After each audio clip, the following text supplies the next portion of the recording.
সুরজিৎ, পুজোর কিন্তু আর কয়েকটা দিন বাকি, অলরেডি কাউন্টডাউন শুরু হয়ে গেছে পুজোর, আর তার মধ্যেই আপনাদের একের পর এক পুজোর প্রস্তুতি পর্ব দেখাচ্ছি। কোন প্যান্ডেল কি পুজো করছে আপনাদের একের পর এক তুলে ধরেছি, আর সেই সূত্রেই এখন কিন্তু রয়েছে আগরপাড়া পশ্চিমা পল্লীতে।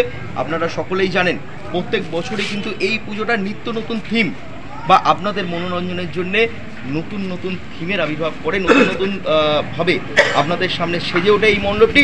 আর এইবারে ৭৮তম বর্ষে পদার্পণ করছে তারা, আর এবারে কিন্তু আপনাদের জন্য রয়েছে জগন্নাথ ধাম তথা পুরীর মন্দির। কেমন হবে পুরীর মন্দির আর টোটাল কিভাবে সেজে উঠবে এই প্যান্ডেলটি, সবটাই জানবো ক্লাবের লোকেদের থেকে। চলুন সরাসরি পুজো কমিটির যারা রয়েছে তাদের সঙ্গে পরিচয় করে নেওয়া যায়। প্রথমে বলো দাদা, আপনার নাম এবং পরিচয়টা একটু দেবেন। সুরঞ্জন মুখার্জি, থাকি নন্দীবাগানে। এই পুজোর জন্যে আজকেও আসা বলতে পারেন। আমি থাকি ভুবনেশ্বরে, জয় জগন্নাথ। আমি ভুবনেশ্বরে থাকি, আজকে এসছি, কিছুদিন থাকবো, আবার পুজোর আগে চলে আসবো।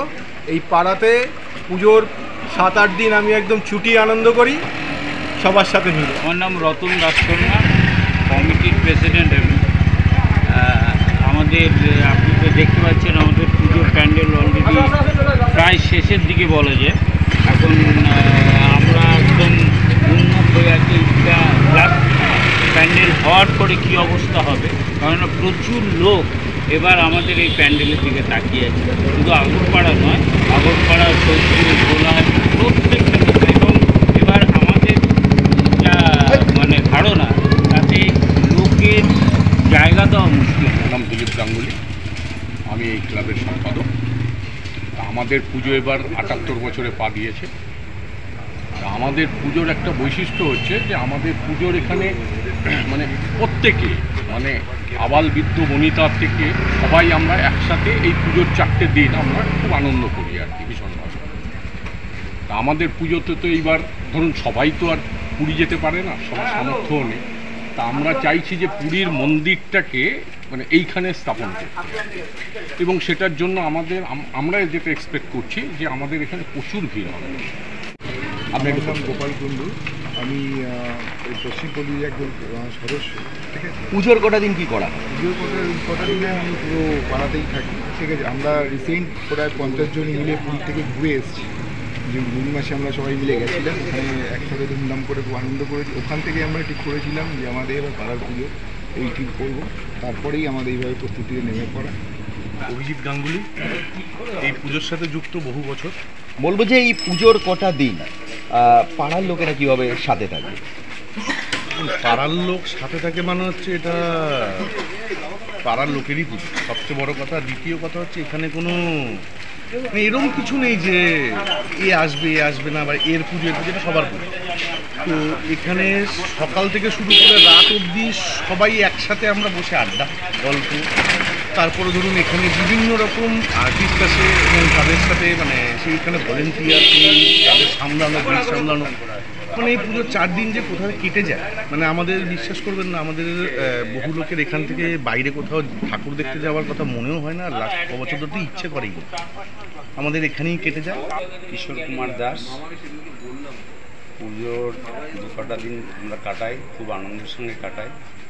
এই বছর এখানে থিম যা দেখতে পাচ্ছেন, শুনতে পাচ্ছেন, ছোট্ট একটা পুরী এখানে হাজির হচ্ছে। পুজোর কটা দিন বলতে, পুজো তো এখন 10 দিন, আমাদের এখানে পুজো কিন্তু 4 দিনের মাথায় রাখবেন। আর সেই 10 দিনই আমরা পাড়ার ছোটো থেকে বড় 5 থেকে 95 সবাই তুমুল আনন্দ। সারাদিন আমাদের মণ্ডপেই কাটি, ওই নামমাত্র বাড়ি যাওয়া, এভাবেই। নাম এবং পরিচয়টা? সোমনাথ কুণ্ডু, সদস্য তারাগোপুর পশ্চিম পল্লী সার্বজনীন। বলবো যে এবার পুজোয় খুব সুন্দর তো একটা থিম করছো, জগন্নাথ মন্দির। তো বলবো যারা আসবে তারা কিভাবে আসবে, আর তোমাদের ক্লাব থেকে কিভাবে তাদের আমন্ত্রণ জানাবে? প্রথমত প্রত্যেককে আমন্ত্রণ জানাই, একটা ভালো সুন্দর জিনিস যাতে লোককে উপহার দিতে পারি। সুন্দর একটা পুজো, জগন্নাথ ধাম সবার সামনে আমরা তুলে ধরতে চাই।